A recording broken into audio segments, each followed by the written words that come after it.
I've been posting videos every single day since like my last birthday, and only quite recently I stopped doing that 365 days challenge. From posting videos every single day, I've gotten like quite a lot of views and a lot of companies reached out.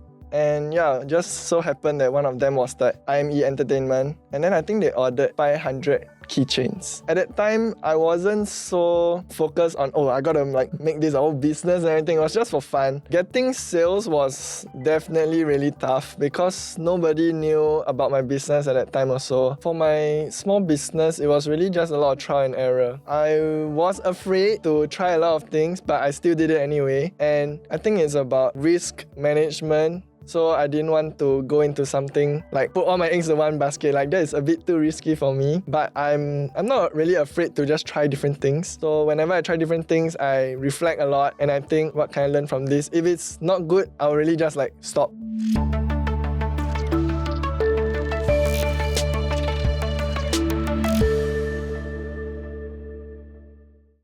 Welcome back to TFC Business Show. I'm your host, Reggie, aka your Chief Financial Coconut. And today I have some interesting guy in studio. But I actually saw his video on Instagram. Apparently he went viral because some K-pop guy, wore his keychain, right? Keychain, right? Yes, keychain. Okay, yeah. And then I went through the whole, his whole page, and I saw that, he kind of built this business at home and then moved into a bigger space and took it more serious. So I was like, hey, this is an interesting guy. So I'm very glad to be in studio with Dylan. For our audience that don't know you, would you like to introduce yourself? Firstly, thank you for having me here. Okay, I'm Dylan and I'm the artist and owner behind dchtoons. Basically what I do is I create and sell relatable illustrative stickers. I've mainly built my business around stickers. Yeah, it's quite crazy. Never in my wildest dream I would have thought of building a business around stickers, right? But before we go into your founder story, how you started with that, right?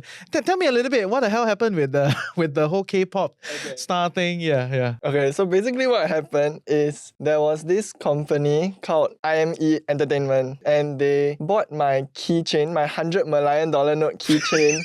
Wholesale, I think about 2 to 3 months before the whole K-pop thing even happened. And I actually didn't know what they were going to use it for. When I asked them, they also said like I don't think they even revealed anything. I didn't know what to expect. But then fast forward a few months later, I think just last month, I got a DM from some of my followers and they were saying, hey Dylan, isn't this your keychain? And then I was like, oh, what is this? And then I clicked on the picture and then I see it's like from some K-pop group. After I saw the picture, and then I went to research a bit, and then I found out basically the company that purchased wholesale from me, they host this kind of K-pop concert events, all that. And then they put my keychain inside their giant gachapon machine. There was one of the K-pop artists. He played the gachapon machine. He got the keychain and he was doing it on live, I think. So there was some members that have exclusive access to this kind of videos. And one of my members and one of my followers were in that group and shared the video to me. A few days later, Xion played the machine, got the keychain, and a few days later, there was another piece of news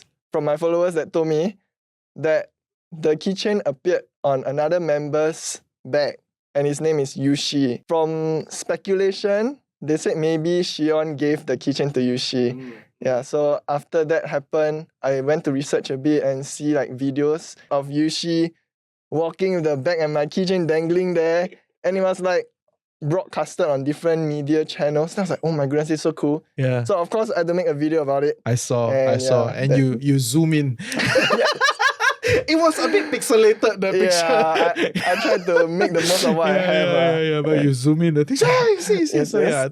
tell me a little bit about the whole wholesale kind of situation. How did they even get in touch with you? What was that process? Actually, most of the companies, when they reach out to me, it's all the same way. They just email me. I'm guessing they got to know me through my videos. Probably how you also came across. For some context, I've been posting videos every single day since my last birthday. And only quite recently, I stopped doing that 365 days challenge. From posting videos every single day, I've gotten quite a lot of views and a lot of companies reached out.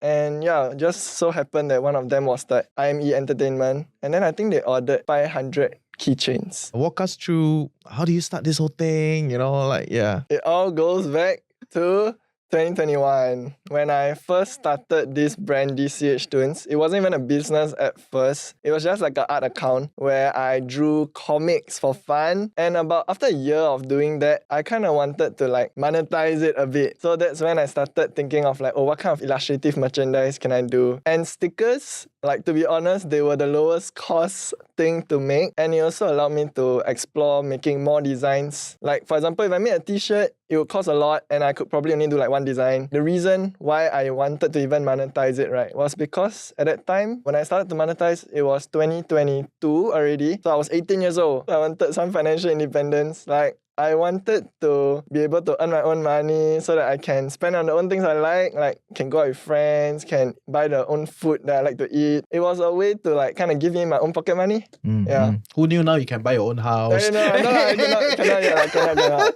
Yeah. Okay, after that? So after that, I really dived into like just making stickers, and because they were like so affordable to make, I really made a lot of designs, and really quickly it went up to about 40 plus designs.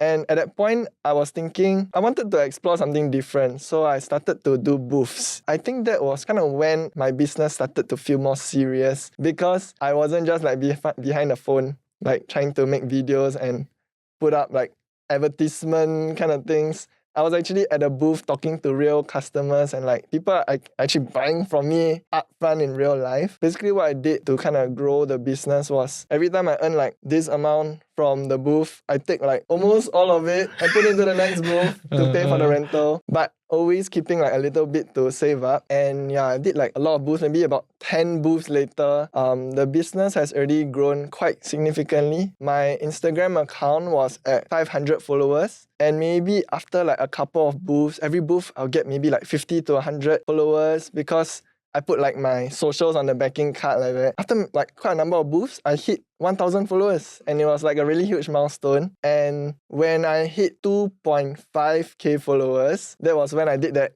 365 days challenge, and that was when things really went like crazy. Okay, great. After that, you will know like how crazy the business went. But in phases, okay, let's talk a little bit about the journey, right? So when you first started, okay, it was an illustration account, and then you want to make some money, so you designed the stickers, right? From then to before the booth, right? How was the business looking like at that point in time?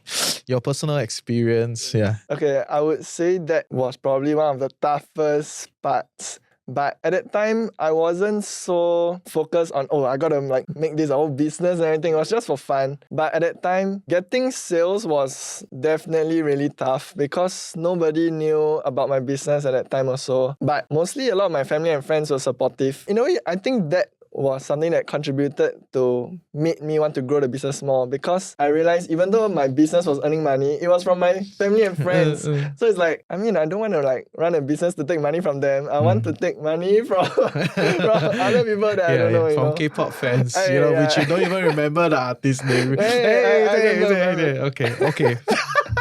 But even at that point in time, you were increasing your sticker numbers and all that. Like, what's that thought process? Because usually how business people think is something must work first, then we increase the SKU, right? Or we increase the per unit, or at that point in time, were you just like tinkering? That's why you just keep creating and keep printing, what's the thought process? So the thought process was, I first wanted my business to be like a go-to sticker shop. Something that I wanted to be like committed to was to have a wide range of designs to choose from. If not, the sticker shop won't be very interesting. So I actually made a goal, and I told myself by end of 2023, my first booth was in like March 2023. So I like slightly less than a year to hit this goal. I started off with 40 designs, and I told myself by the end of 2023, I wanted 100 designs. And I hit that goal. So after I hit my 100 designs mark, I told myself, okay, I gotta like try to find ways to increase the item price of like certain merchandise. So that was when I explored keychains. The keychains was a bit like of a strategic move, I would say, because I only made keychains based off the most popular sticker designs. So like in a way, the stickers kind of like a test water kind test of bit, thing. right? Yeah. Yeah. It's kind of like how we do content these days. We'll test all the content on social media because that's cheap. Whatever that's working, then we'll make it into a podcast because that's the most expensive content category in our arsenal. Right. Yeah. Okay. That is interesting. Then tell me a little bit that experience, how was it and how do you look at that whole thing? How do you decide like this is the booth, all that? I think for booths, I would say it's kind of a tough thing to expect sometimes because when you first start out, you don't really know what to look out for. Like now that I think I've done more than 50 booths already. So I'm able to kind of see the red flags and all that. Tell us. Yeah. Some red flags is if the organizer, it's like the communication is not very strong, and like the marketing, you can see like from their posts they're not very strong on marketing also. Usually that will be quite a red flag for the event. Also location, super important. If it's like at some ulu, not very accessible place, that's also a red flag. One more thing is the pricing of the booths. Smaller art markets, they are about $30 to $50 a day, and the slightly bigger ones are about $100 a day. And those like really big convention halls one, like Public Garden, like all those in those Suntec Convention Hall, those can go up to like $250 to even like $500 per day, which is kind of crazy. So if you see like a really new event organizer charging really high, then that's also like a bit suspicious lah. Okay. So knowing what you know, because you've tried many booths, right? If somebody is trying to sell like a small ticket item, right? Essentially what you're doing, how much is a sticker? My stickers are going at $1 each when you get 5 pieces and above. If you just get one, it's $150 at my booths. Okay.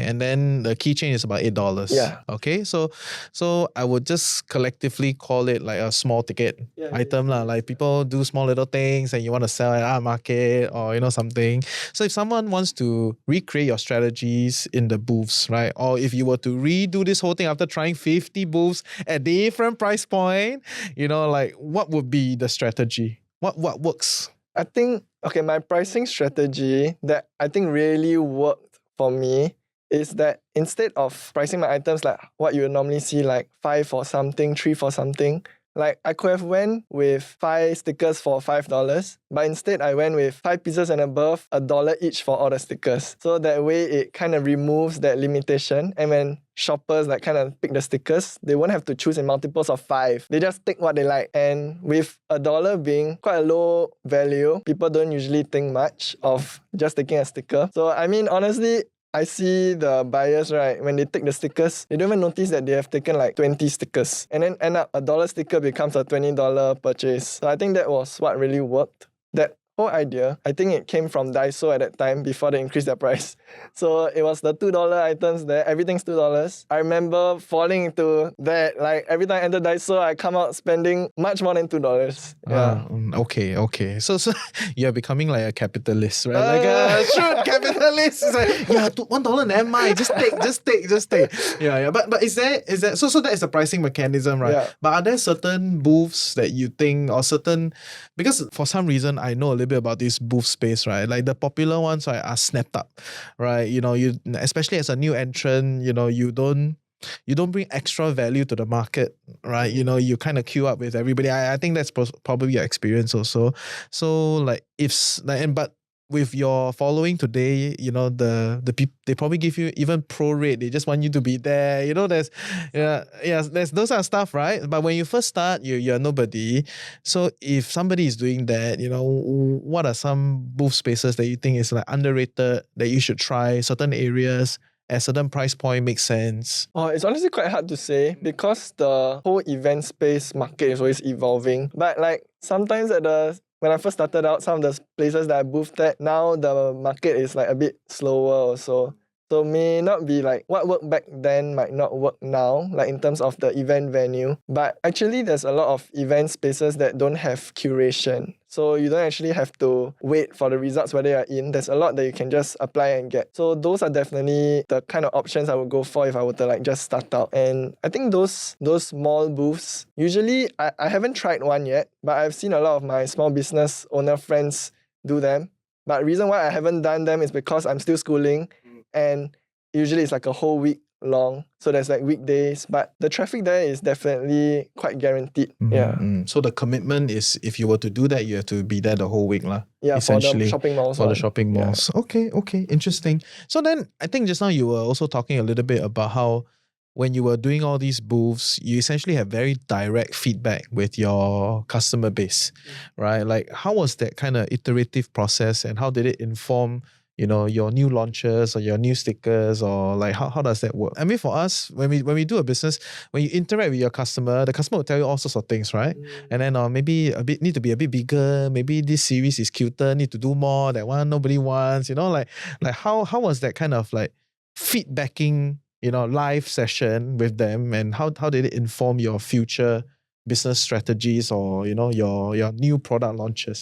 So I think something that I really did starting out at the first 10 booths was whenever a customer seemed to be a bit more outgoing and like to chit chat with me more, I would actually ask them, oh, is there like any animals or kind of things you want to see in these stickers that you don't really see now? And usually they will start suggesting some of their favorite animals that I haven't designed yet. So I would note them all down into like a long to-do list, and I would actually make it a point to make those stickers like from what I feel would work. And a lot of them has actually become like one of my better sellers. Like for example, I remember some saying, oh, you should do some otter stickers or capybara stickers, duck stickers. So I made those stickers and then it became like quite popular. So that was also when I realized that, oh, actually getting feedback from customers is really important. So if I can't booth, I would do like those Instagram story questions also. That's another way I did it. Awesome, great. So did the duck, capybara, otter become a keychain? Because in the dchtoons world, the mark of something being very popular is it becomes a keychain, right? So the duck and the otter have become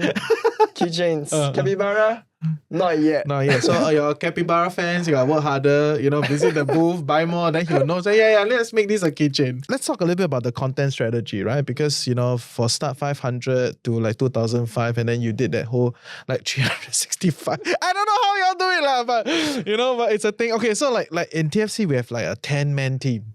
So we are churning content, but we have like a whole bunch of people behind, right? You're a solo guy in this, right? And my goodness, you got school and then you got this business and then you're doing content every day, right? So tell me a little bit about this 365-day content challenge. Starting out, it was really awkward because if you actually like scroll down all my videos, you see the first few videos I did, a lot of it didn't have any like narration or no like talking head videos where I like speak to the camera. A lot of it were just like edits from clips that I had at booths. But I realized that those videos weren't performing very well. So I knew that I had to change something. And personally, when I was like doom scrolling through my feed, I realized I like those videos where people are talking either through a voiceover or like talking straight to the camera. So I told myself, okay, even though it's uncomfortable, I need to like try to do it. So it was really awkward at first. Like I remember my first video, I actually spent like more than an hour just trying to say a few lines. And I played around with the voice, like the tones of my voice, the energy. Like it just felt off. And honestly, when you like first hear yourself, you put on an accent. Yeah, so it feel very awkward. But it was only after making videos for about a month, it started to feel a bit more natural, and it's every day for a month, so that's about 30 videos already. And that was when things started to get easier. Something that I did to kind of manage my time is I would gather as much footage as possible. So every small thing I was doing, I just put my tripod there, let my phone film for like a minute. So whether I'm like packing an order or I'm like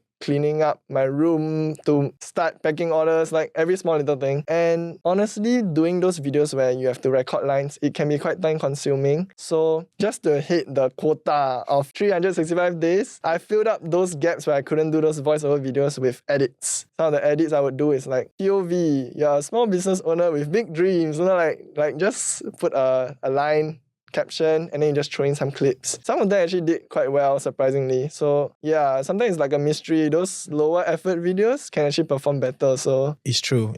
And I think that is like 101 to content, right? Essentially, you probably have like a main vein of the content that you want to do.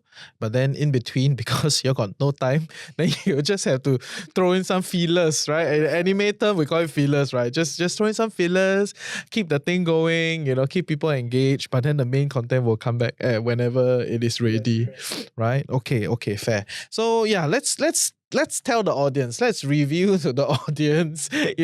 How much are you making out of this thing? And like what was revenue like? Okay, fun fact.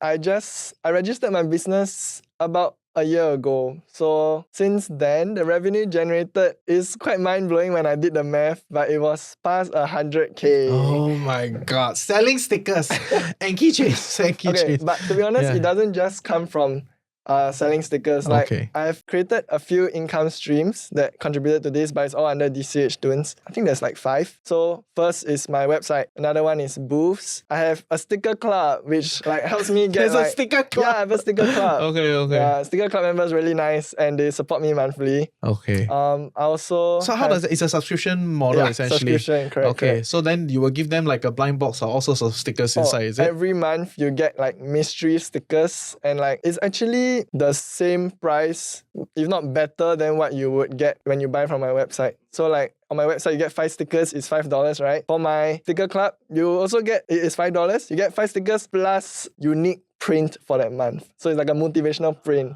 So yeah, it's like a value add thing since you're doing it monthly. And how much would that subscription cost? I have like 3 tiers. So I got a $5, a $10 and a $20. But the unique one is the $20 one because apart from getting your 20 stickers and the motivational print, you also get any new stickers I launched that month. So it's on top of the 20 stickers. Okay. That is a very good. How many people subscribe to that? I just counted this morning. And it's currently 48 active subscribers. Yeah. Oh my goodness. Shout out to all you sticker club people. Thank you. Later we talk more. And does it include shipment?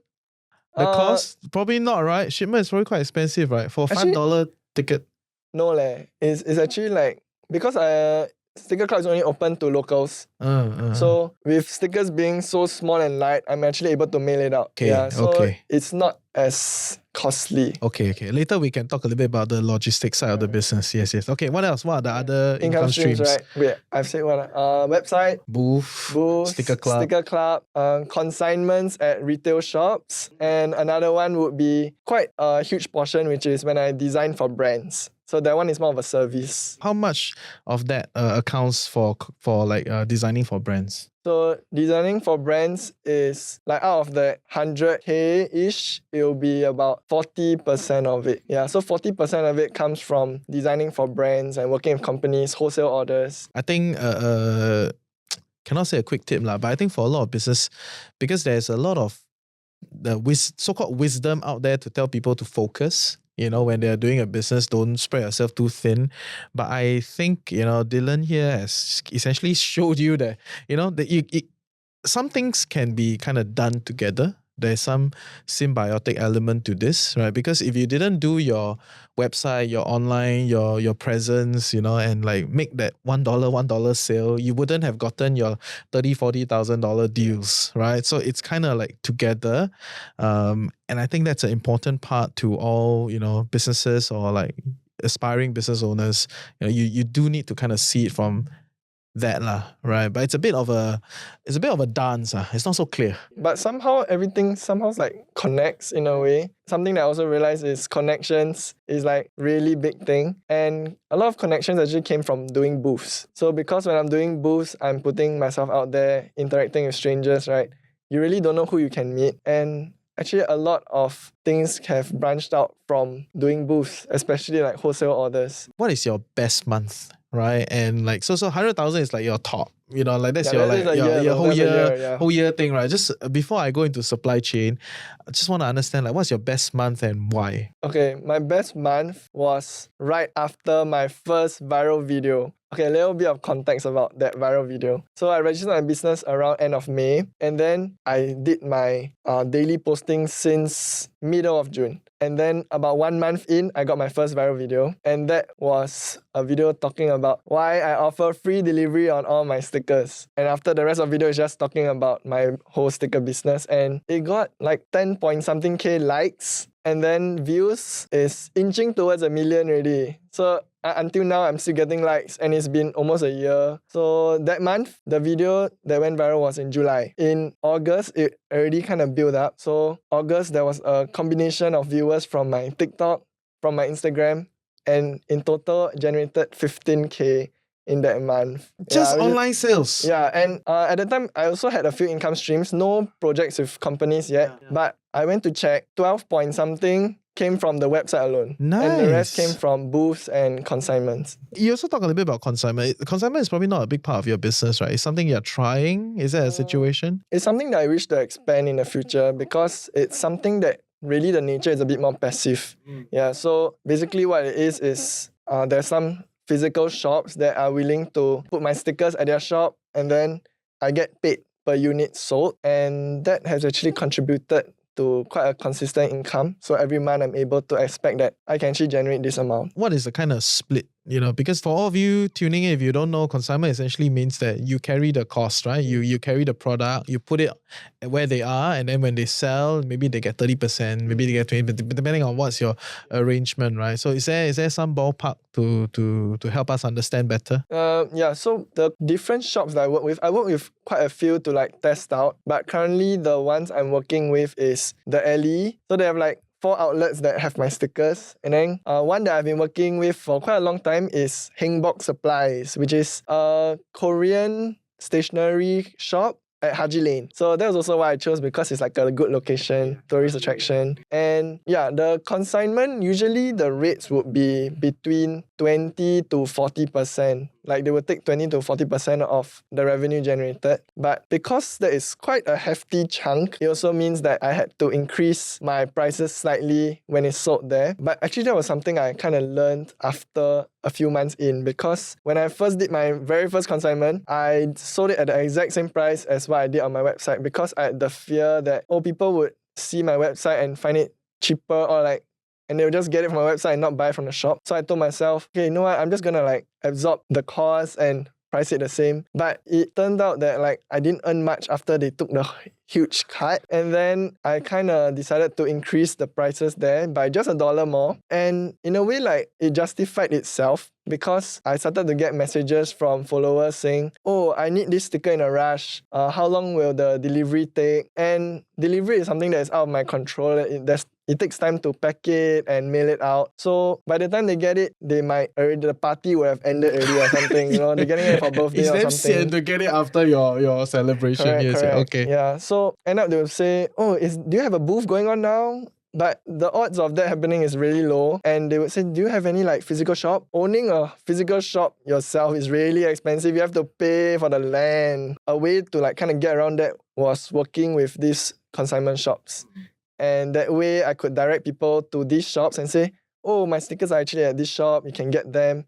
They are just slightly higher price, and honestly they wouldn't mind, because they want it at a faster rate, faster time, so they don't mind paying a little bit more. The dynamics make sense for your stockies, or what we would call stockies, essentially the people that stock up, your product. That's okay for them. Yeah, it's lower risk on them. They don't have to pay for anything upfront. Okay. That is very interesting. Yeah, let's talk about the big vein of the business, right? Which essentially supply chain. Managing your SKUs. Shift moving things around, all that is a big beast in itself, right? So you have so many stickers, and I mean, if you look at his videos, right, you will see that there's an organizer pretty much at the back, everything compartmentalized. Tell us how this started at your home, and then you shifted out from your home, that. How did that supply chain kind of evolve over time? First started out in my bedroom, right? And my bedroom is not that big. It's kind of small. It really just fits like a bed, a table, and some floor space. As I started to stock up my inventory, it all had to be put in my room, because I didn't want to disturb the rest of the house. And it went to the point where I had lots of cardboard boxes, stickers in packets sprayed across the whole floor, because whenever I was packing orders in my room, I had to look for the sticker. So I didn't want to take it out all the time. So I just left it spread out all across the floor. Every night when I need to go to bed, I need to climb over the boxes to sleep. Wake up, first thing I see is the stickers. So yeah, work-life balance, not very good. Yeah. Then slowly when I got like my first wholesale order, not really wholesale, it's wholesale plus custom design. So that one was a project with early childhood education. So that one was quite a big project. I think we did like 10,000 stickers and 1,000 sticker sheets and all custom design. So that led me to having a lot of this inventory just for this project. And obviously it couldn't fit in my room anymore. So it kind of spilled into the living room. So after that thing happened, it kind of made me realize, oh, I need more space.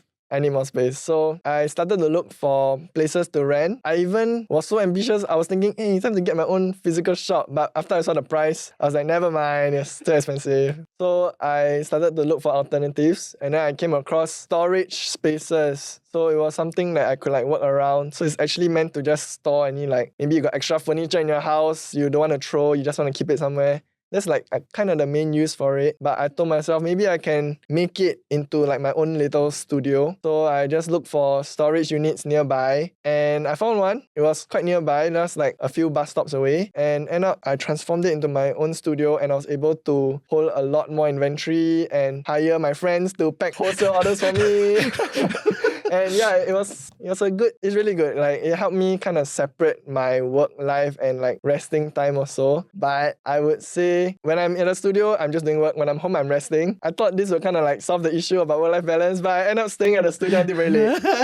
Yeah, until the point I have to chase after the last bus at 1+ a.m. Oh my goodness. You are hustling. You are really hustling. Yeah, like, okay, it's a bit of a problem. Like, I just keep doing the work. And when it's not completed, I don't feel at peace. Not very good. Yeah. It's okay. Step by step. You'll get better at this, right? Yeah. And then eventually if the team grows, then they will manage that. But that is quite a journey. Okay. So tell me a little bit about the supply, like where, if you don't mind sharing, like you don't need to say who you're printing with, but it's like, are you printing locally? Or are you printing like in elsewhere? And then like how are you kind of managing that SKU process? I don't know if you have some thought around, like when stickers come, what happens? And then when it goes out, how do you track this whole thing? So inventory, right, is honestly still a thing that is a challenge that I'm still facing till now because it's always expanding. So my sticker supplier is local.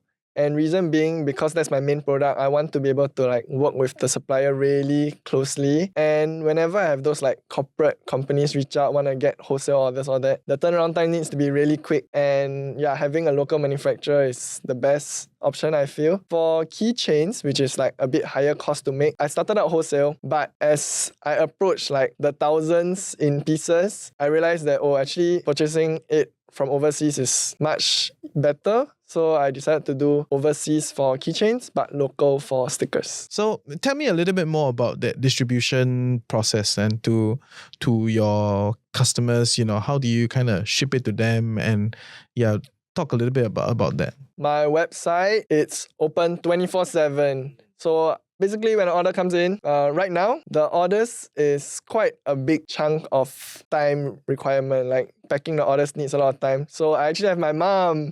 My mom is the one who packs the orders. Hey, mom, very supportive. Yes. My followers would know that I call her Mama Toons. Mama like Toons, dchtoons, Mama Toons. Okay. So Mama Toons will pack my orders maybe like 2 to 3 times a week. So I try to get the orders out as soon as possible because if not, the orders will start piling up and it'll take a lot of time to pack all of them. So after the orders are packed, I'll mail them out and in just like 1 to 2 working days, they'll get it. So it's quite fast. Is there some thoughts around why you sell directly on your website and not through like aggregator marketplace, Lazada, Shopee, Amazon, all those? So personally, there's like 2 things. Okay, there's 2 things that came into my mind when I ever wanted to venture into like selling on a marketplace. So first thing is that because I'm selling a really low ticket item, like 1 sticker, 5 pieces and above, $1 each, those platforms will take fees. And it's usually quite a big chunk, like it could be around 5%, 5 to 10% sometimes. And that is not something that I really wanted for the business because even though the profit margin is quite high, if they take off that chunk, it's like a lot of revenue kind of wasted, Another thing is that I realized that when I bought things from, let's say Shopee, I don't remember which brand I bought it from. I just tell people I bought it from Shopee. So it's not very good for the branding. So I wanted people to know that they got it from dchtoons. So I didn't want to put it on a marketplace because because it might affect the branding. Oh, one more thing that just came to mind is that these marketplaces, like I would say Shopee, it is really competitive. And for stickers specifically, the market on Shopee is like really saturated with direct manufacturers from China, from Indonesia. And they are able to sell the stickers at like 50 pieces for 50 cents. Huh? Yeah, like $1. So it's like really... Manufacturer rate. Yeah, correct. And that's because the people listing it are the manufacturing facilities. They earn money from the manufacturing, not from the designs. Yeah, so it's really competitive, but it's a really different kind of audience that purchase those, because those manufacturing ones are really just like doing it for the masses. Quality might not be the same kind of quality standard. The stickers may not be waterproof or that kind of thing. But personally, what I was going for is I wanted my stickers to be affordable, but designs is something that was like really important to me. So I made sure to put a lot of thought behind every design, made sure it stood out from like those from the manufacturers listings, all that. And yeah, that was why I didn't want to choose those marketplaces. How do you learn all these things, along the way? What is that kind of like mindset or the kind of process that you go about picking up all these things? Because as a fellow small business owner, right, then the problems never end. There are tons of problems. It keeps coming, right? So how do you kind of go through this whole process to learn and then optimize and then execute it? I think for my small business, it was really just a lot of trial and error. Yeah, like I was afraid to try a lot of things, but I still did it anyway. And I think it's about risk management. So I didn't want to go into something like put all my eggs in one basket. Like that is a bit too risky for me. But I'm not really afraid to just try different things. So whenever I try different things, I reflect a lot and I think, oh, what can I learn from this? If it's not good, I'll really just like stop. For example, before dchtoons, I did a lot of freelance work. It was after my O-level. So it's towards the end of the year when I was 16. And a lot of my classmates were starting to get part-time jobs. And I was a bit FOMO, I felt left out. And I wanted to do a part-time job also. So my first ever part-time job was a warehouse job. I went to the warehouse and I packed orders. And it was really tiring because you had to wear like a safety vest, boots and everything. It was really hot. And after a few weeks of working at the warehouse, I told myself, oh man, this is not for me. I cannot do this forever. Yeah, so I told myself I had to pick a new skill, because that way I had like something new to offer and not just trade my time for money. So the first skill that I picked up was Photoshop. So I learned to Photoshop people, and the freelance gig I did was on Carousel. So Carousel at that time, it was really just known as like a second-hand item place that you would sell your things, right? But at that time, it was quite timely. They launched like a service option. When I was 16, 2020, they just launched the service option, if I'm not wrong. And I was like one of the early onboarders for that. So I listed Photoshop services. And actually that was quite a lucrative business, I would say. Like I started to get a lot of gigs. Some would be to edit their own like family pictures. Maybe they forgot to add someone into the picture. They want me to add them in.